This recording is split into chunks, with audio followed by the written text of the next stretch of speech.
Hello, तर आज आहे माझ्या श्रावण स्पेशल वेट लॉस चॅलेंजचा पहिला दिवस. तर आजपासून मी 16 सोमवाराला पण सुरुवात केलेली आहे, ज्याचा फुल व्हिडिओ मी यूट्यूब चॅनलला टाकला आहे. खाली प्ले बटनवर त्याची लिंक दिली आहे, नक्की क्लिक करून चेक करा.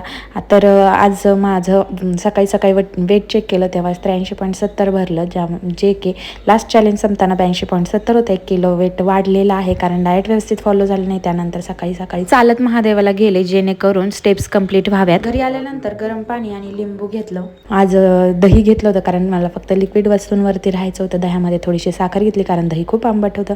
त्या दह्याला 1 तास झाल्यानंतर ग्रीन टी घेतली आणि त्यानंतर मी प्रसाद वगैरे बनवून महादेवाला प्रसाद दाखवायला गेले. महादेवाच्या इथे प्रसाद वगैरे ठेवून आल्यानंतर घरची आरती वगैरे केली आणि आरती झाल्यानंतर डिनर घेतलं, ज्यामध्ये प्रसादाचाच लाडू घेतला होता. त्यानंतर 1 तासाने ग्रीन टी घेतली आणि 5 लिटर पाण्यापेक्षा जास्त पाणी मी आज दिवसभरात पिले आणि 5000 स्टेप्सपेक्षा जास्त स्टेप्स चालले, जे की टार्गेट 5000 स्टेप्सचंच होतं.